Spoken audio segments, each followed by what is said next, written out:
Staff Sergeant Marcus Wade had seen a lot in his 12 years as a Marine, but he'd never seen his dog cry. Not like this.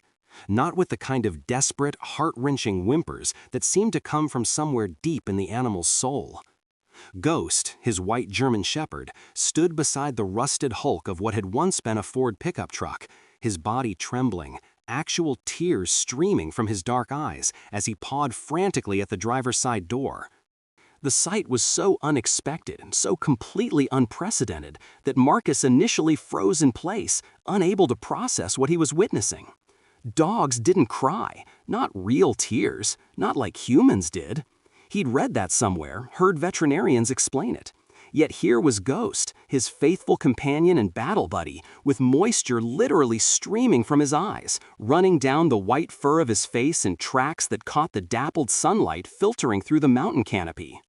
They'd been hiking the Appalachian Trail section that wound through western North Carolina, taking advantage of Marcus's month of leave to reconnect with the civilian world. It had been 3 weeks since he'd returned from his second deployment to Iraq, 3 weeks of adjusting to silence that felt too quiet, of sleeping in a bed that felt too soft, of navigating a world where people worried about trivial things, while Marcus's mind still echoed with the sounds of gunfire and the weight of decisions that had meant life or death. Ghost had been his constant companion through both tours, a military working dog who'd saved countless lives with his uncanny ability to detect IEDs before they could detonate.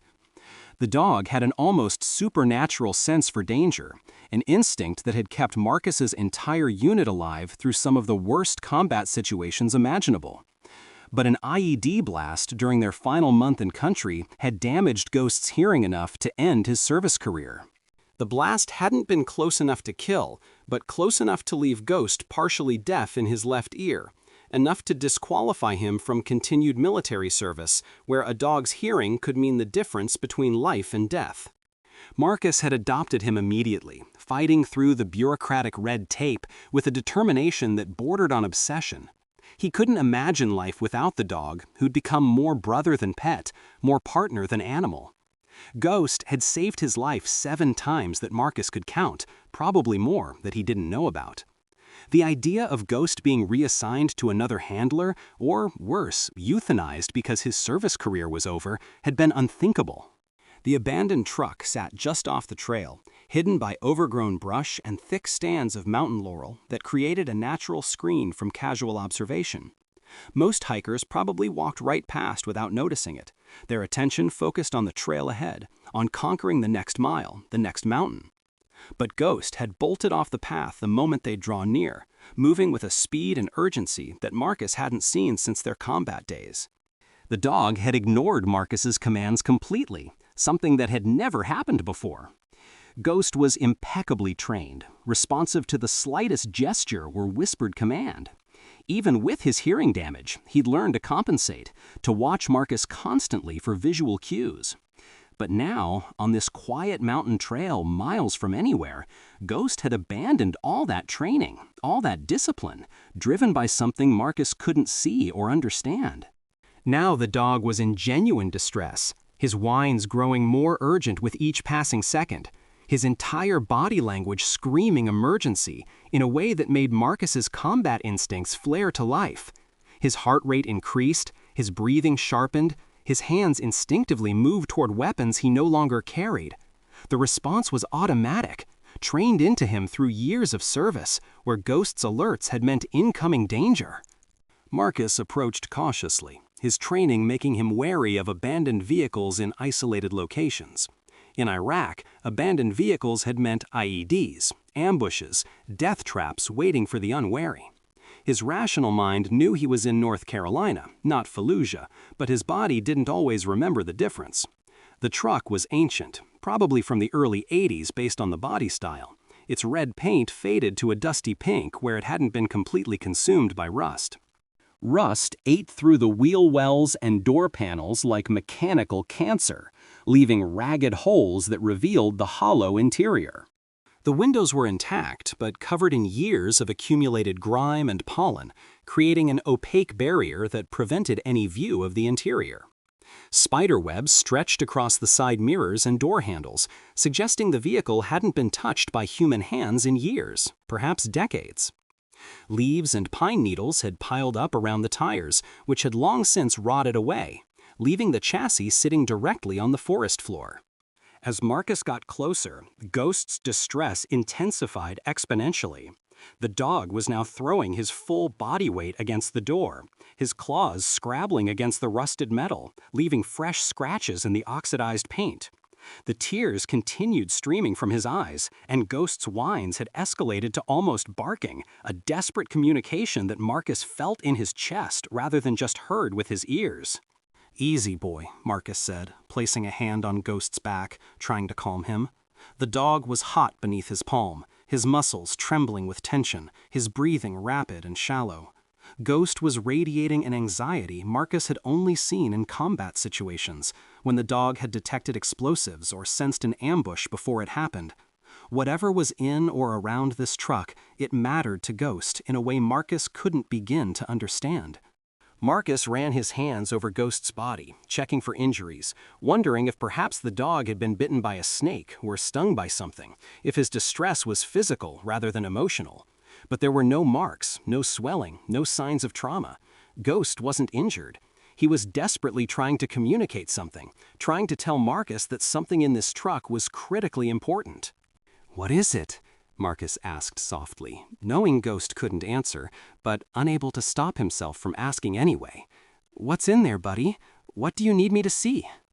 Ghost responded by pawing at the door even more frantically, his claws leaving deep gouges in the metal, his whines reaching a pitch that bordered on painful to hear. Marcus had never seen his dog like this, had never witnessed such complete emotional breakdown in an animal he'd always known as disciplined, controlled, professional. Marcus took a deep breath and examined the driver's side door more carefully. The handle was rusted solid, frozen in place by years of exposure to mountain weather and neglect. He pulled on it experimentally, but it didn't budge even a millimeter. The lock button was corroded beyond function, a small nub of oxidized metal that crumbled slightly when he touched it. Ghost continued his frantic behavior, now alternating between pawing at the door and looking up at Marcus with those tear-filled eyes, as if begging him to hurry, to understand the urgency of whatever mission drove him. Okay, I'm working on it," Marcus said, moving around to the passenger side. Ghost followed so closely that he actually stepped on Marcus's heels twice, nearly tripping him as they navigated the uneven ground around the vehicle. The passenger side was in slightly better condition, protected from the prevailing winds that had battered the driver's side.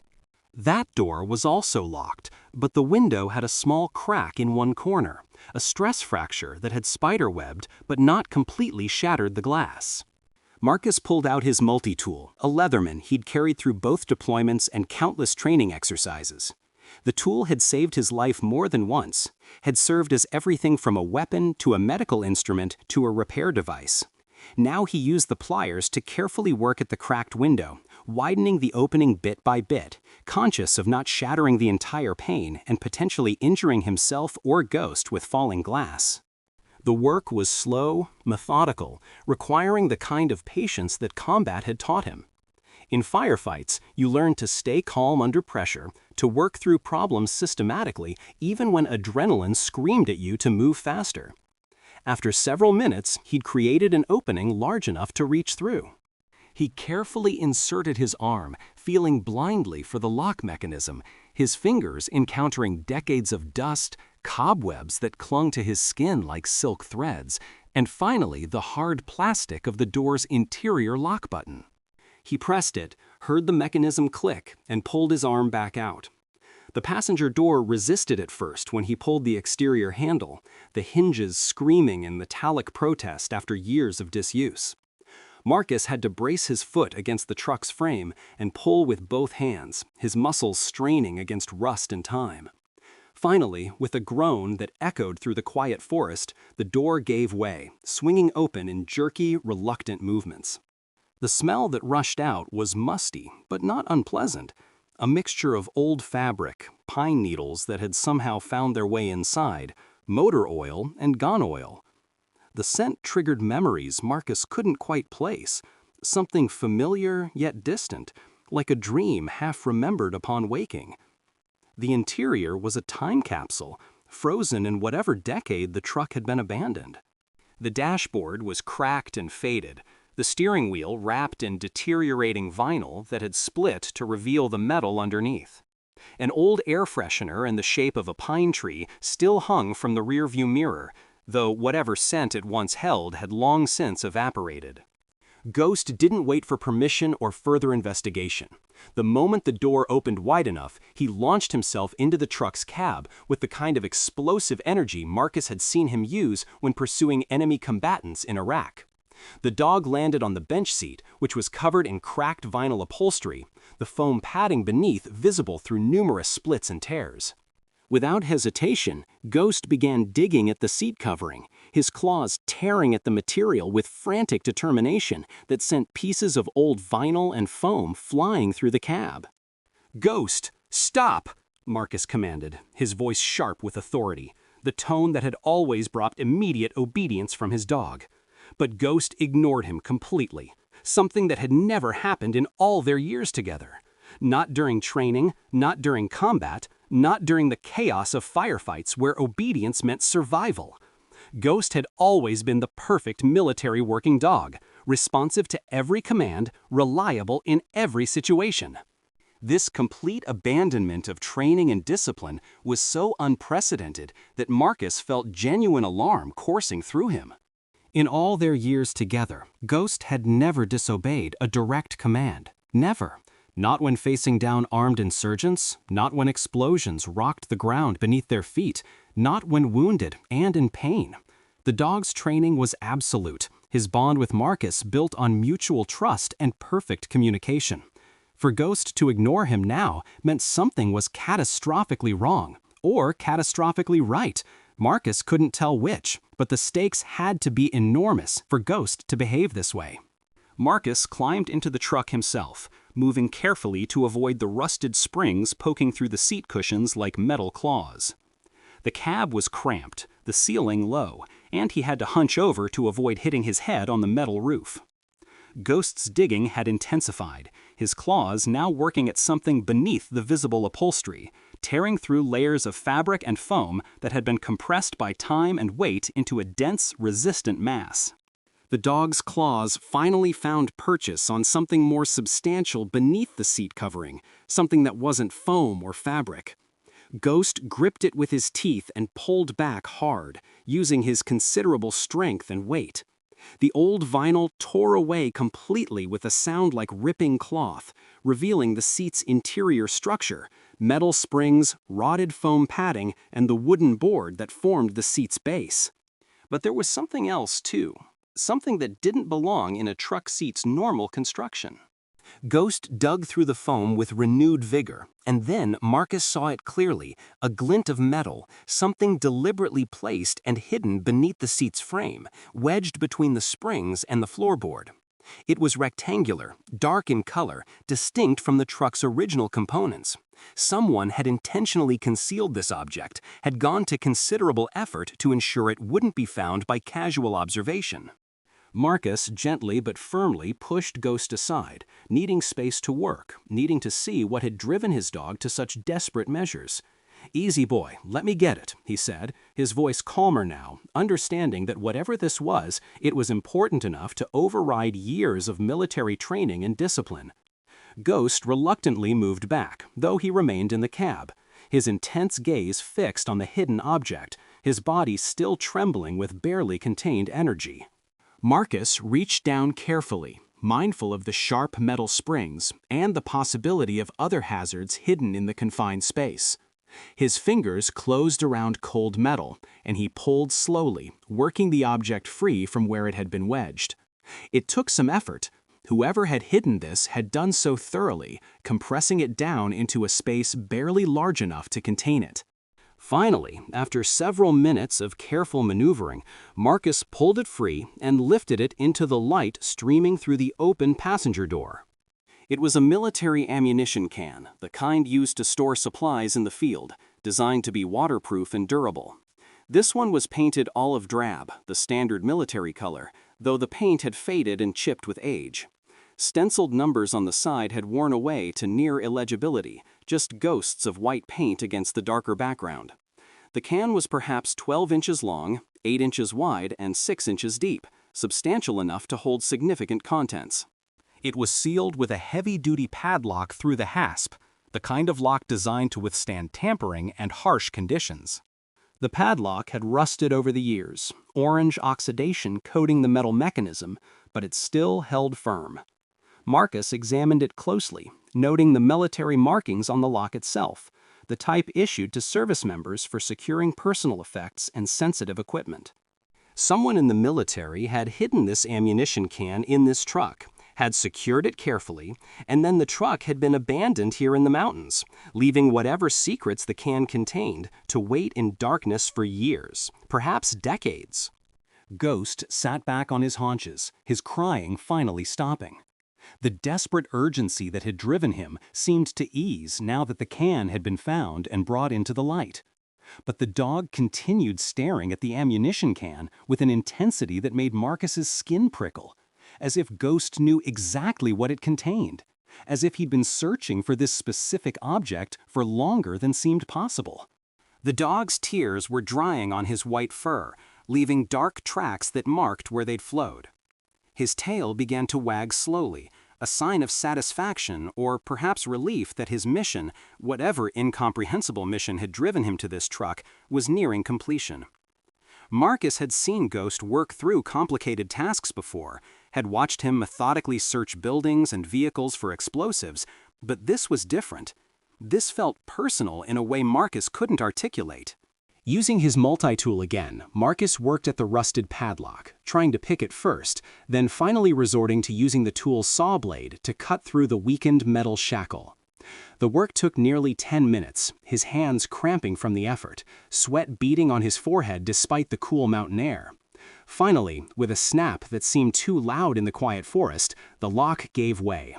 Marcus pulled it free from the hasp and set it aside.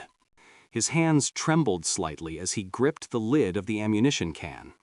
Whatever was inside had been important enough to hide, important enough to secure with a military-grade lock, important enough to drive Ghost to behavior Marcus had never witnessed before.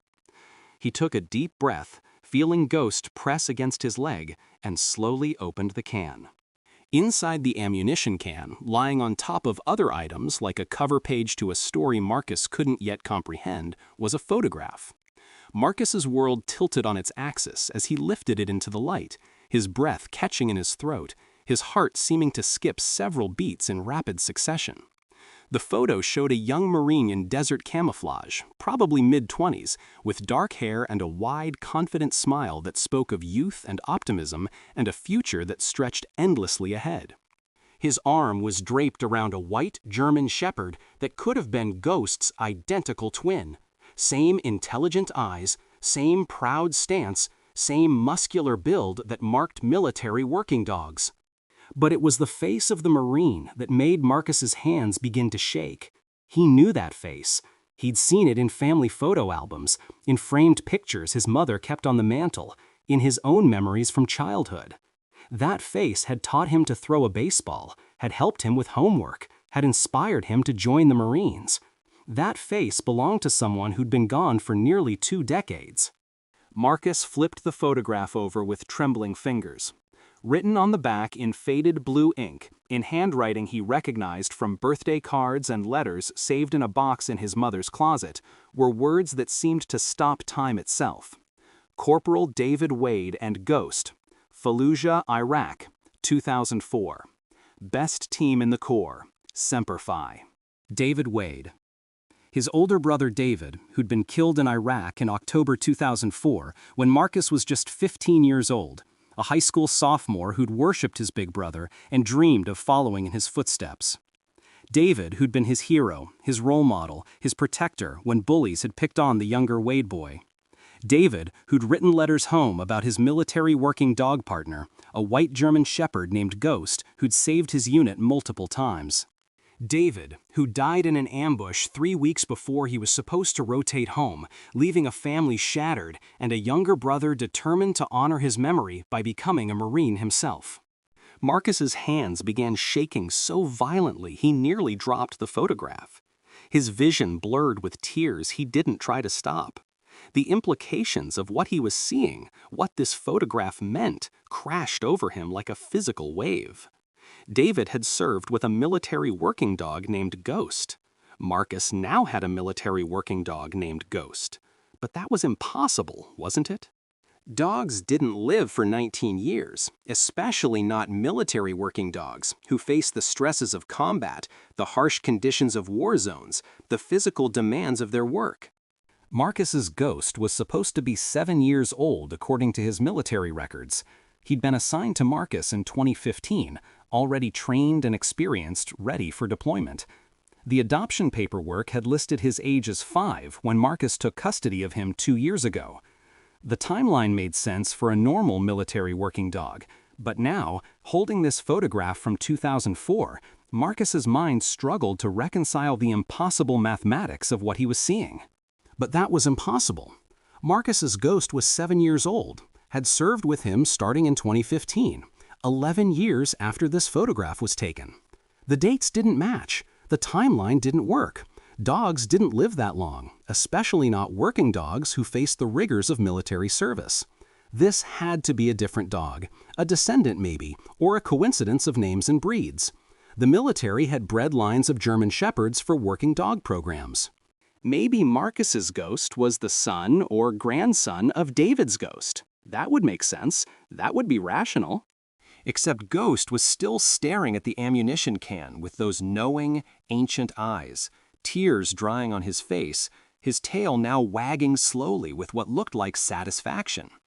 And as Marcus looked more carefully at his dog, really looked with new awareness, he noticed things he'd somehow never questioned before, details that had always been there, but that he'd never assembled into a coherent picture. The scars on Ghost's legs that his veterinarian had casually attributed to the IED blast that ended his service career. What if they were older? What if some of those scars predated Marcus's service entirely? Marcus had never questioned their origin because the IED story made sense, fit the narrative he'd been given. But now, examining them with new eyes, some of those scars looked older than 2 years. The fur grown back in patterns that suggested much older wounds. The way Ghost sometimes seemed to know places he'd never been, responding to terrain and situations with familiarity that Marcus had attributed to excellent training. But what if it was memory? What if Ghost had been to these places before, in another war, with another handler? Marcus remembered a training exercise in California where Ghost had led them directly to a building's weak point, a breach point that would have required prior knowledge to identify so quickly. Marcus had praised his intuition, but what if it had been experience? Ghost's responses to certain commands Marcus had never taught him, commands he'd discovered by accident when frustrated during training and trying different approaches. Marcus had assumed Ghost had learned them from a previous handler, had been cross-trained in different techniques. But what if that previous handler had been David? What if the commands Marcus stumbled upon were the exact words and gestures his brother had used over a decade ago? And then there was the elderly veterinary technician who'd processed Ghost's adoption paperwork at the military working dog facility. Marcus suddenly remembered her reaction when he'd stated his name for the forms. She'd looked up sharply, studied his face with an intensity that had seemed odd at the time, and asked, "Marcus Wade? Do you have family in the service?" When Marcus had mentioned his brother David, who'd been killed in Iraq, her expression had grown strange, almost emotional. She'd looked at Ghost for a long moment, then back at Marcus, and said something cryptic. "He's a good dog. He'll take care of you."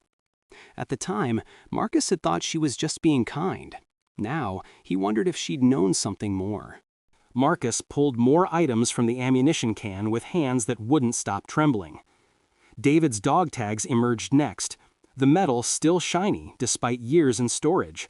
The embossed letters spelling out his brother's name, service number, blood type, and religious preference.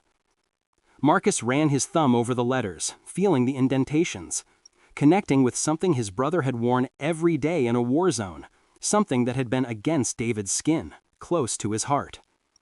A Purple Heart medal came next, still in its presentation case, the distinctive purple ribbon and gold profile of George Washington gleaming despite the years.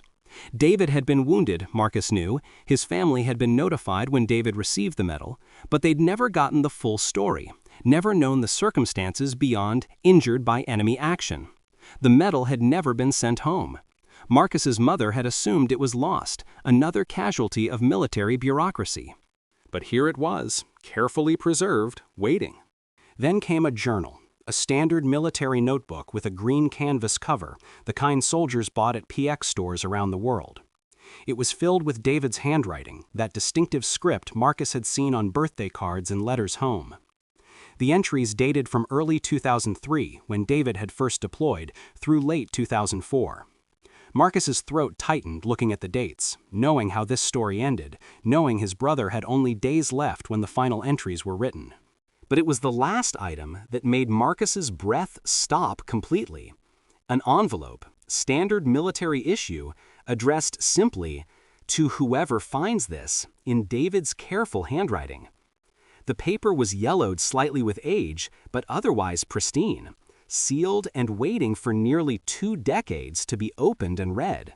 Marcus stared at the envelope, at his brother's handwriting, at words written specifically for this moment, even though David couldn't have known who would find them or when.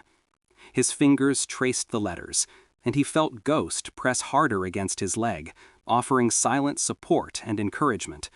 The dog seemed to understand the gravity of this moment, the weight of what Marcus was about to learn. Taking a shaky breath, Marcus carefully opened the envelope, mindful of the aged paper. Inside was a single sheet, folded neatly, covered in David's writing. Marcus unfolded it and began to read his brother's words from beyond the grave. A message sent across 19 years, across death itself, to reach him at this exact moment in this exact place.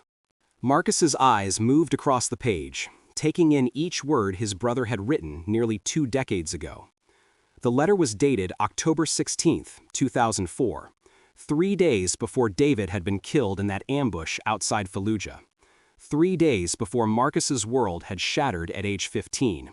3 days before his family had received the visit from the notification officers that every military family dreaded. "To whoever finds this," the letter began, and Marcus could hear his brother's voice in the words, calm and measured, the voice that had always made him feel safe as a child. "If you're reading this, it means something has happened to me, and somehow this ammunition can has survived whatever came next. I'm writing this because I have things that need to be said, and I'm running out of time to say them." Marcus's vision blurred with tears, but he blinked them away, needing to see every word, every letter his brother had formed on this paper. "Ghost is special. I know that sounds like something every handler says about their dog, but with Ghost it's different. More than just smart or well-trained, though he's both of those things and more. I can't explain it, and I know it sounds crazy, but I'm convinced Ghost understands things on a level that goes beyond normal canine intelligence. He's saved my life and the lives of my brothers more times than I can count. He's found IEDs that other dogs missed. He's sensed ambushes before they happened. He's been wounded twice protecting us and never hesitated, never faltered." Marcus looked at Ghost, who was watching him with those deep, intelligent eyes that now seemed to hold depths Marcus had never fully appreciated. The dog's gaze was steady, patient, as if he knew exactly what Marcus was reading and was waiting for him to understand. "But here's the thing I can't explain, and probably shouldn't even write down because it sounds insane," David's letter continued. "Ghost doesn't age like he should. I've had him for almost 2 years now, and he looks exactly the same as the day we partnered up. The other handlers have noticed it too, though nobody talks about it. Dogs in our program usually show wear after a year in combat conditions. They slow down, get injuries that don't fully heal, show their age, but not Ghost. He's as strong and fast and sharp as he was on day 1. Maybe I'm imagining it. Maybe I'm losing my mind from stress and heat and too many close calls. But I don't think so." Marcus's heart was pounding so hard he could hear it in his ears. His rational mind was screaming that this was impossible, that his brother had been stressed and exhausted and seeing patterns that weren't there. But another part of him, the part that had served in combat himself, that had experienced things he couldn't explain, that had learned to trust his dog's instincts over his own reasoning, was listening with growing certainty. "I know I'll survive this war," David had written, and the words hit Marcus like a physical blow because David hadn't survived. He died 3 days after writing these words, killed by enemy fire while protecting his unit. "But I know he'll find his way to someone who needs him. I've started to believe Ghost isn't just a dog, he's something more, a guardian maybe, or a spirit that takes the form of a dog to watch over Marines in combat. I sound crazy writing this, I know. But crazy or not, I believe it." Marcus's hands trembled harder, making the paper shake. He had to stop reading for a moment, had to process what his brother was saying, what the implications might be if any of this was true. "If you're reading this, take care of him," David continued. "He's carried me through the darkness. Let him carry you too. He'll know what you need, maybe before you know it yourself. Trust him. Trust his instincts. He's never steered me wrong." The next paragraph made Marcus stop breathing entirely. "I have a younger brother named Marcus. He's 15 now, a sophomore in high school. He wants to be a Marine like me, and that terrifies me and makes me proud at the same time. Mom says he talks about me constantly, that he's counting down the days until I come home. I'm counting too, 73 days until I rotate out, 73 days until I see my family again." But David had only had 3 days left, not 73. Marcus felt tears streaming down his face as he read his brother's hopes, his plans, his future that would never happen. "If something happens to me, I need Ghost to find Marcus. I don't know how that would work, I don't know how to make it happen, but I've made Ghost a promise, and somehow I believe he'll keep it even after I'm gone. I've told him about Marcus, I've shown him pictures, I've described my brother's scent using a t-shirt Mom sent in a care package. I know that sounds insane, talking to a dog about my brother, making plans for something that can't possibly work, but I had to do something. I couldn't just leave things to chance." Marcus looked at Ghost with new understanding, with awe and wonder, and a grief so profound it felt like it might tear him apart. His brother had tried to send those to him, had tried to create a connection across death itself. And somehow, impossibly, it had worked. 11 years after David's death, Ghost had come into Marcus's life, had been assigned as his military working dog partner, had protected him through 2 tours in Iraq, just as he'd protected David. "Marcus will be a good Marine," David had written. "Better than me, probably. He's smart and determined, and he has a good heart. But war changes people. It'll change him too. He'll need someone to watch over him, someone who understands what he's going through. Ghost can be that someone. Ghost can keep Marcus safe the way he's kept me safe." The letter continued. "I've written instructions for my platoon sergeant about what should happen to Ghost if I don't make it. I've requested that he be taken out of the working dog program temporarily, that he be given to a family I trust in North Carolina, the Millers, who live near the trail where we used to vacation as kids. They're good people. They'll keep Ghost safe until the right time comes, until Marcus is old enough to serve, until Ghost can find his way to my brother." Marcus suddenly understood how the ammunition can had ended up in an abandoned truck in the North Carolina mountains. The Millers. He vaguely remembered that family from childhood vacations, a friendly couple who'd lived near one of the trailheads. They must have taken Ghost after David died, must have kept him and cared for him, and when they could no longer do so, perhaps they died or moved, Ghost had been left behind, perhaps with this truck, perhaps with these memories. "I made Ghost a promise," the letter concluded, and Marcus could barely see the words through his tears now. "I promised him that if anything happens to me, he'll find his way to Marcus. My little brother wants to be a Marine just like me, and I'm terrified for him and proud of him at the same time. Ghost will protect him the way he's protected me. I don't know how I know this, but I do. It's a certainty that goes beyond logic or reason. Ghost will find Marcus, and Marcus will be okay. That's all that matters now. The letter was signed simply Semper Fi, Corporal David Wade, October 16, 2004. Marcus closed the letter, unable to read more through his tears. His entire body shook with the force of his emotion. Grief for his brother, wonder at what Ghost represented, gratitude for years of protection he hadn't known his brother had arranged. Ghost stirred beside him, lifting his head to look at his handler with those impossibly old, impossibly wise eyes that had seen two brothers through two separate wars across an impossible span of time. In that moment, sitting in the rusted cab of an abandoned truck in the North Carolina mountains, Marcus felt his brother's presence as clearly as if David were sitting across from him. The message was clear, transmitted across death and time through a dog who defied explanation. I kept my promise. Ghost kept my promise. You were never alone. I never left you. I sent the best part of myself forward to watch over you, to protect you, to bring you home safely the way I couldn't come home myself. Marcus wrapped his arms around Ghost, pressing his face into the dog's white fur, and wept. Ghost stood perfectly still, accepting the embrace, offering comfort in the way only dogs can, complete, unconditional, patient. The dog had carried this secret, this mission, this promise across years that should have been impossible for any animal to survive. He'd waited for the right moment, had guided Marcus to this exact spot, had finally revealed the truth that had been hidden all along. You knew, Marcus whispered into Ghost's fur, his voice breaking. You've known all along who I was, haven't you? You found your way to me because of David. You've been watching over me because he asked you to. All this time, all these years, you've been keeping his promise. Ghost licked Marcus's hand once, a simple gesture that somehow conveyed understanding, acknowledgement, and affirmation. Then the dog rested his head on Marcus's lap, finally at peace. The urgent mission that had driven him to this truck with such desperate intensity was complete. The secrets had been revealed.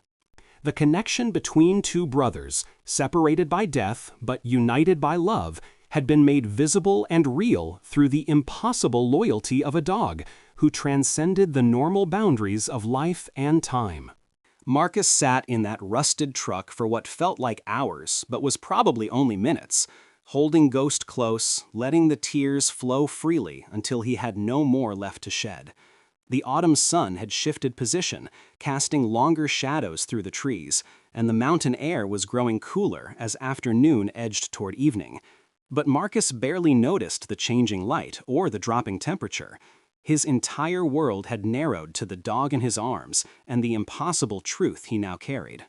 Finally, with gentle care, Marcus gathered everything back into the ammunition can, the journal he still needed to read fully, the medals that belonged in his family's home, the photographs that captured his brother frozen in time, and most importantly, the letter that explained the inexplicable.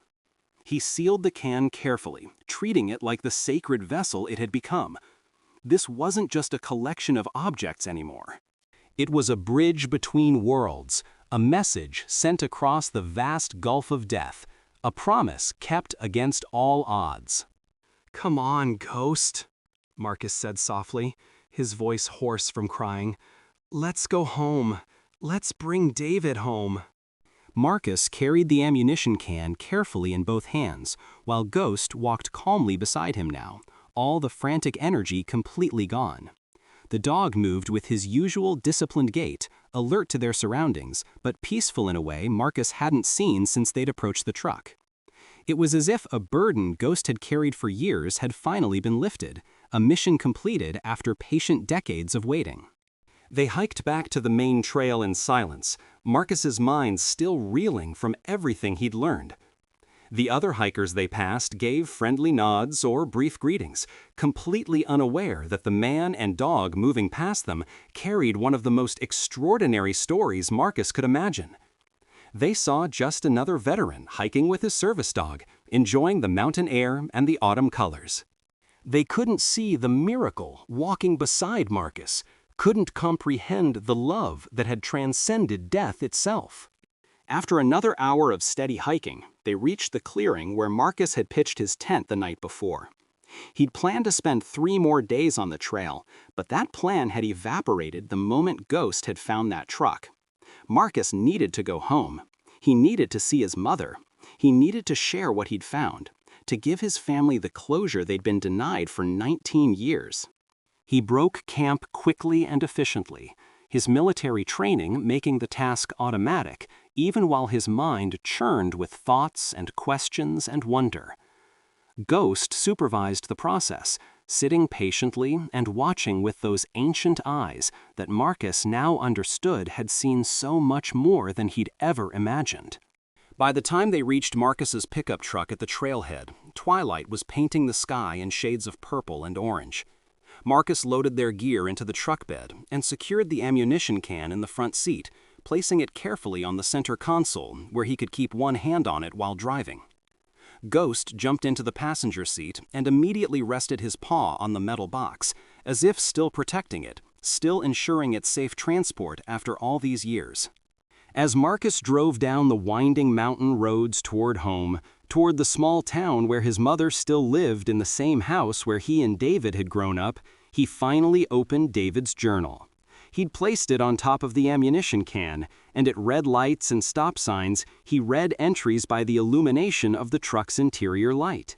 The journal revealed a young Marine's journey through war, fears and hopes and dreams written in quiet moments between chaos. David wrote about their family with deep love and longing. He missed their father's terrible jokes and their mother's over-concern about everything. He missed Marcus's constant questions and enthusiasm, missed being the big brother who always had answers. Marcus asked me in his last letter if I was a hero, one entry from July 2004 read. I didn't know how to answer that. I don't feel like a hero. I feel like a scared kid, doing his best not to let his brothers down. But if Marcus thinks I'm a hero, then I need to live up to that. I need to be the person he believes I am. Maybe that's what heroism really is. Not being fearless, but being terrified and doing what needs to be done anyway because people are counting on you.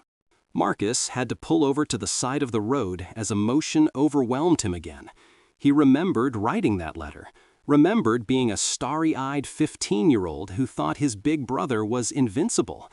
He'd asked if David was a hero because everyone in their town treated the deployed Marines that way, and Marcus had wanted confirmation that his brother was living up to the legend. David's journal entries about Ghost were equally revealing and increasingly mystifying.